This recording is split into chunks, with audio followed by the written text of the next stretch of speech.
Салам достор, сиздер менен мен Азаке, эл уксун YouTube каналы. Достор, бүгүнкү чыгарылыштын карманы биздин кыргыз тили менен айтканда 3 ай өлүп жатып тирилген биздин бир тууганыбыз жөнүндө болмокчу. Орусча клиникалык смерть деп коет, комада 3 ай жаткан, автокырсыгына учурап өтө оор акыбалда болгон. Өкүнүчтүү жаңылык болуп бардык кыргызстандыктар көргөн. Азыр ошол бир тууганыбыз өзүнүн бутуна туруп, азыркы учурда фитнес тренер болуп иштеп жаткан учуру. Достор, сиздерден бир сурана кетчү нерсе, видеону аягына чейин көрүп, жылуу комментариядан жазып, лайктан басып, видео менен бөлүшүп коюңуздар.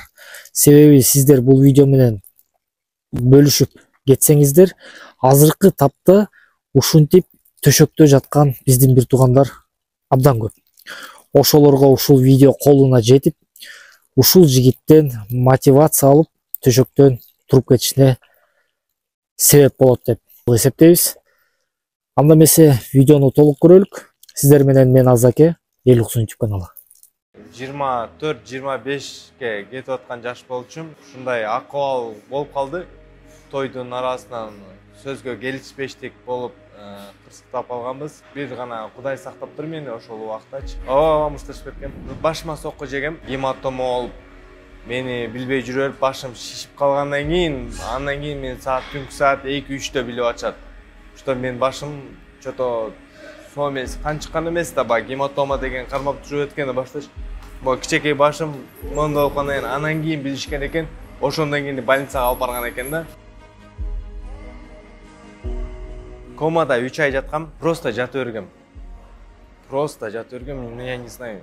Мен билбейм, мага көп киши келишиптир, мен бирок билбейм. Мага эчтеке билбейт. Ну эми ар кимдики ар кандай дейт. Бирөө болсо ой менен учат дейт, бир жакта жүрөт дейт. А бирок мен эч жакта болгон жокмун. 3 ай комада жатып, 5-6 ай үйдө эле жаткам. Көзүм ачып алыптыр. Итого 1,5 жыл, ушундай да. Анан кийин 1,5 жылдан кийин 2 жылга жакындап калганда акылыма келгем да.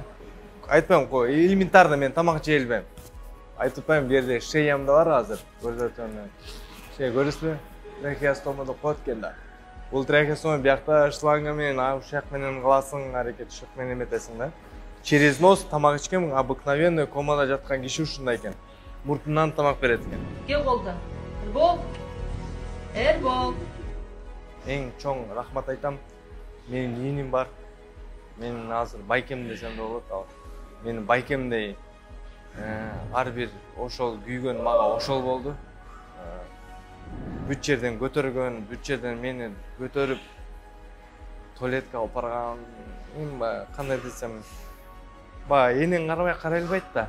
Ошо көп жерден жуундурган дос балдарым, ошо инилерим, мен ийиним, 2 ийиним бар.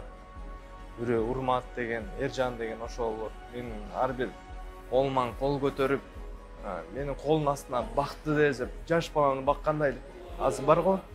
Балдарды багып, колуңа көтөрүп, алып барып, ушундай эле кадимкидей. Кандай десем,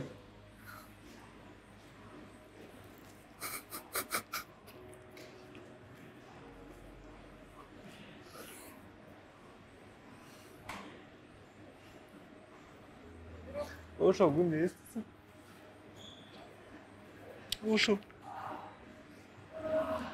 ошолор бар. Ошолор бар, аман жүрөмүн азыр.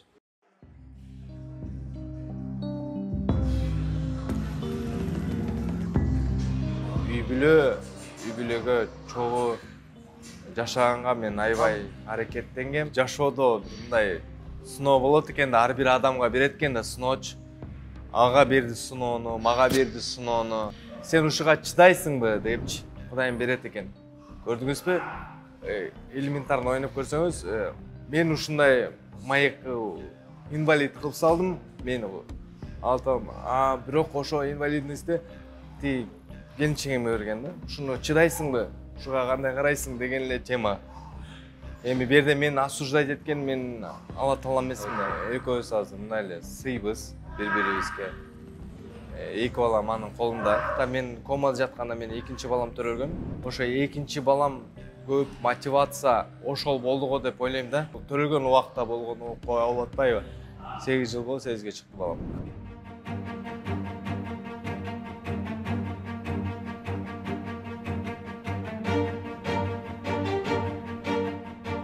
Аябай азыр сиз айтыңыз, аябай эле оор болгон, чындап эле.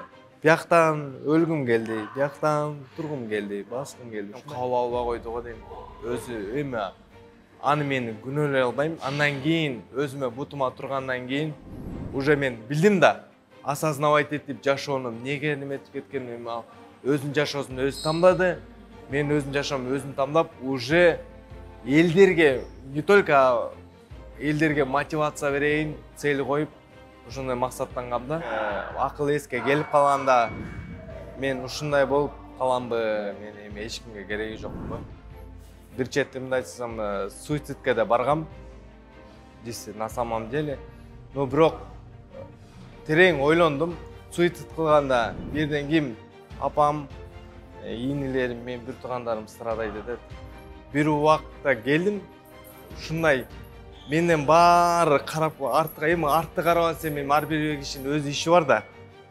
Өзүнүн иши менен иштешет, тигинчет, мынчет. Мен айтпайсың да, мени карагыла, мени мынтпегиле деп айта албайсың да кишигечи. Алардын деле семьясы, үй бүлөсү бар, өзүнүн убактын өзү жашайт. Анан бирок өзүмө максат койдум. Ушундай мен бир күнү ушинтип силерге баарыңарга мотивация берем дегендей болдум го дейм ушу. Бутума туруп, кичине иштеп, элге көрүнүп, элдин көзүнө илинип калайын деп. Биринчи максатым бутума туруш керек. Басымга элге көрүнүшүм керек. Элге көргөндөн анан көрүнөм да мен. Конечно, естественно.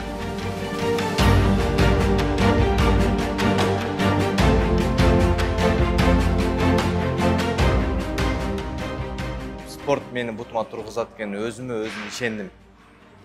Бирок мага врачтар запретили ходить, зал, оор көтөрбө, мындай кылба, тигин.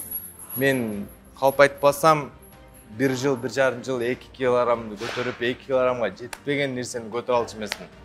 Басалчы да эмесмин, жакшы. Азыр кичине максайм, бирок ошондой деле жоман көп басалчы эмесмин. Азыр басып, азыр аракет кылып аткан учурда мен максатты койгом, ушуга жетем, кылам, тренировка кылам деп. Не деп коет, треугольник деп коебу, отургуч скамейка бар го, мындай 3 бурчтуу. Максат койгом да, эси мен тет жакка чейин басып барсам, значит, бутума турам. Биринчи мынтип кармап басышмын. Анан уже кармап баскандан кайра берки уже түз басып калгам да. Өзүм уборныйга уже барып, через стеналарды кармап алып уборныйга барчымын. Мени башына көтөрүп барчы. Мага чалышат да, жашашат.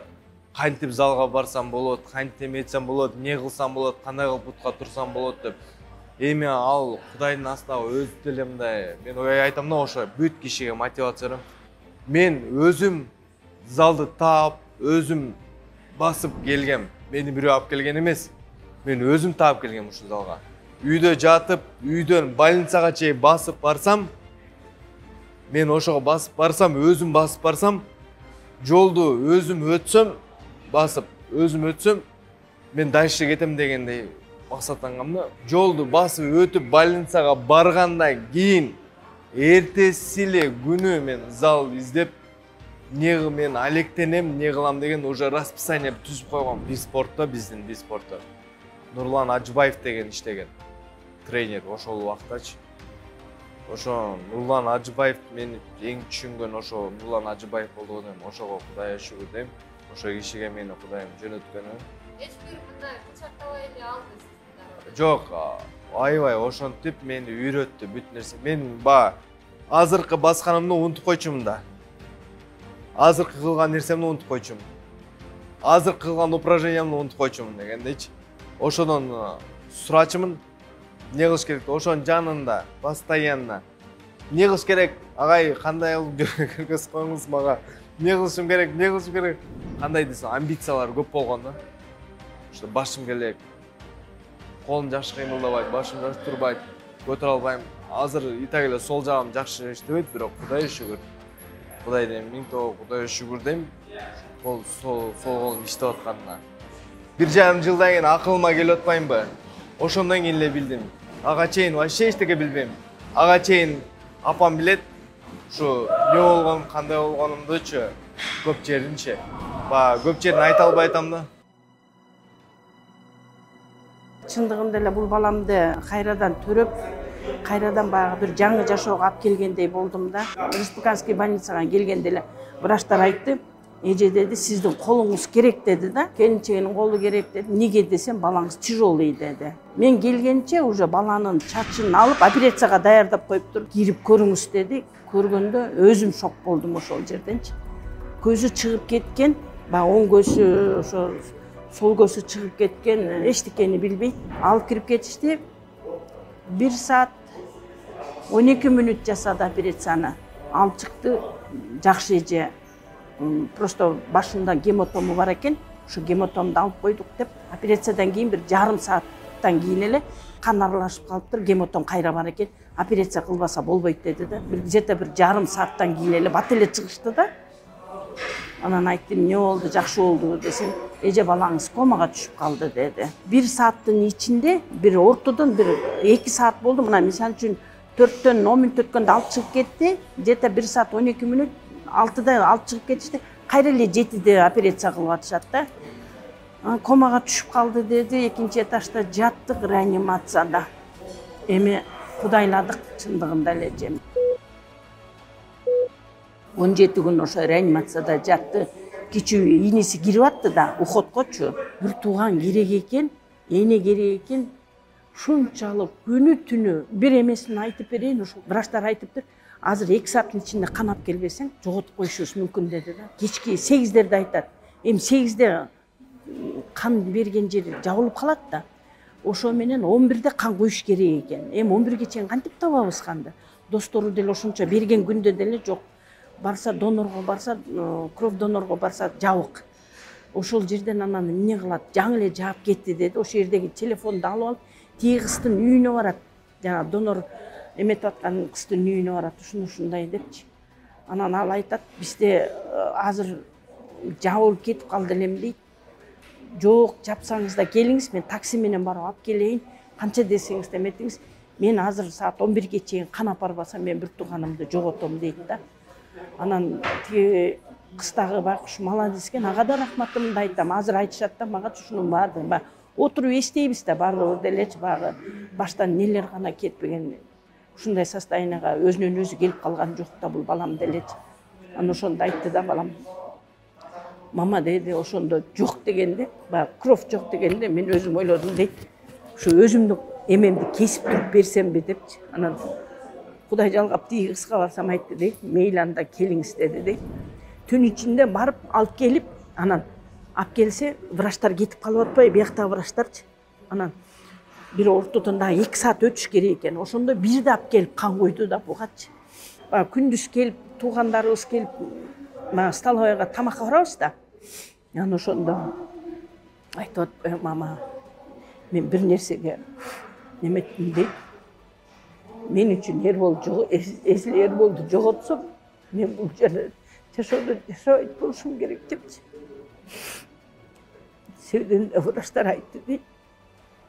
Азыр бир тууганым 1-2 саатта жок болуп калышы мүмкүн болуш керек депчи. Ошондо сизге айтпастан бардым. Ыйлап тамак жеп атат. Көзүнүн жашы тамакка тамылып атат. Ойлодум деп. Мен жаман балдарды чоңойтуп болуптурмун дедим. 17 күндөн кийин анан баланы алып чыгууга туура келди. Баягы кекиртегине аларсыгына коюлду. Ошолордун бардыгы эле негизи зыян экен да бала нерсеге. Жата берсе, кыймылга келбесе, баланы пролиш кылып коюшту. Тияктан каралган жок, действительно эле. Анан мен ойлойм да, ошо жана кичүү баламдын эле баягы күчү менен күндө өзү кирип атты. Баягы медсестраларга ишенбейчи. 17 күндөн кийин анан палатага алып чыктык. Комада эле абалда алып чыктык. Бала жок, почти что арыктаган. Ошол кезекте 32 килограмм менен чыктык. Бала жок. Эчтекеси жок калды. Анан ойлодум, эми ушул баламды кайра болотмунбу же эмне болот болдум экенмин деп уйку дегенди көргөн жокпуз. Агамдын баласы бар, ошолор болуп жардам берип, баламдын кадыр баркын мен ошондо билдим. Жакшы досторум күтүп коюптур. Досторуна ушунчалык алкышымды айтам да. Мен жалгыз эчтекеге жетише алмаган экенмин. Балам экөөбүзчү кылабыз, бирок адам баласыбыз да биз деле чарчайбыз.